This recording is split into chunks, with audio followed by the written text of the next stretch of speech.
हिमाचल प्रदेश में सरकार द्वारा लिए जाने वाले कर्ज के आंकड़े प्रदेश सरकार द्वारा हाल ही में जारी किए गए हैं। मंत्री राजेश धर्माणी के मुताबिक प्रदेश सरकार ने पिछले 2 साल में 30,000 करोड़ से ज्यादा का कर्ज लिया है और प्रदेश पर कर्ज के बोझ के लिए उन्होंने पिछली जयराम सरकार को जिम्मेदार ठहराया है। हालांकि विपक्ष ने इसे लेकर सरकार पर ही निशाना साधा है और सरकार पर वित्तीय कुप्रबंधन के आरोप लगाए हैं। बुलेटिन में सबसे पहले इसे लेकर यह खास रिपोर्ट।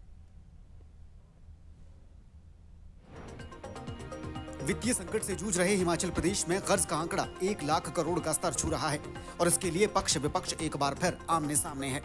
सुक्खू सरकार में कैबिनेट मंत्री राजेश धर्माणी ने पिछले 2 साल के सरकार के कर्ज के आंकड़े साझा किए हैं, जिसमें उन्होंने कर्जदार हिमाचल के लिए जयराम सरकार को जिम्मेदार ठहराया है। उन्होंने कहा कि 75,000 करोड़ का कर्ज कांग्रेस सरकार को विरासत में मिला और इसके अलावा 10,000 करोड़ की कर्मचारियों की देनदारियां भी जयराम के दौर में बकाया थी। सुक्खू सरकार ने पिछले 2 साल में कुल 30,080 करोड़ का कर्ज लिया है। सरकार के मुताबिक कर्ज का 63% हिस्सा पुराने कर्ज का ब्याज चुकाने और मूलधन चुकाने में खर्च किया गया है। 2,800 करोड़ रुपए हर महीने कर्मचारियों की सैलरी और पेंशन में खर्च हो रहे हैं। 2,200 करोड़ रुपए सरकार द्वारा बिजली बोर्ड को दिए गए हैं और इसमें भी 60 करोड़ की ग्रांट अलग से दी गई है। सरकार के मुताबिक 11,226 करोड़ रुपए विभिन्न विकास परियोजनाओं पर खर्च किए गए हैं। विरासत में कर्जा मिला था वो 75,000 करोड़ था और इसके अतिरिक्त लगभग 10,000 करोड़ रुपए का जो कर्मचारियों की देनदारी थी वो अलग से था। तो 85,000 करोड़ रुपए का ऋण हमें जो है वो विरासत में मिला है। लेकिन हैरानी इस बात की है कि जो लोग इसके लिए जिम्मेदार हैं वही जो है आज लोगों में ये साबित करना चाहते हैं कि वर्तमान सरकार जो है इसके लिए दोषी है और अपने आप को उस पाप से मुक्त होना चाहते हैं। वहीं हाल ही में सरकार ने प्रदेश में भांग की खेती को वैध करने का भी फैसला लिया, जिसको वित्तीय राजस्व की सुदृढ़ता के एक रास्ते के तौर पर देखा गया।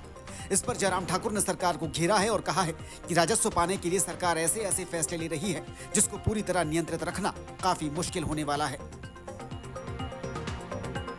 तो ऐसी सूरत में उसको किस प्रकार से नियंत्रण में रख पाएंगे, ये एक चिंता का विषय है। कहीं हिमाचल प्रदेश के रेवेन्यू को बढ़ाने के चक्कर में ऐसी स्थिति न पैदा हो जाए कि हिमाचल और भी ज्यादा नशे की चपेट में आकर के बर्बाद न हो जाए।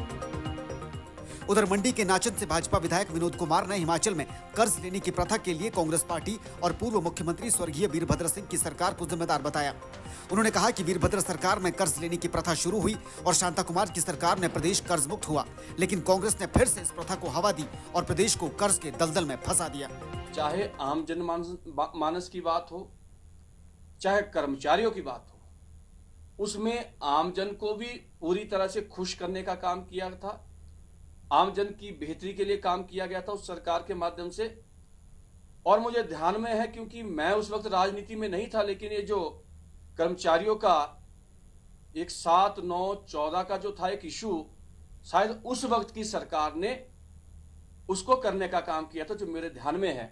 और जो कर्मचारियों की जो सैलरी सीधे 1 गुना से 2 गुना हुई थी, डबल हुई थी, तो वो काम अगर करने का काम किया था तो प्रोफेसर साहब की उस सरकार ने करने का काम किया। हिमाचल में बढ़ते कर्ज को लेकर प्रदेश सरकार लगातार सवालों में है। विपक्ष इसे लेकर सरकार को घेर रहा है और खुद सरकार के मंत्री भी कर्ज की स्थिति से निपटने और राजस्व में बढ़ोतरी करने की कोशिशों के दावे करते नजर आ रहे हैं। Bureau report, DD news, Shimla.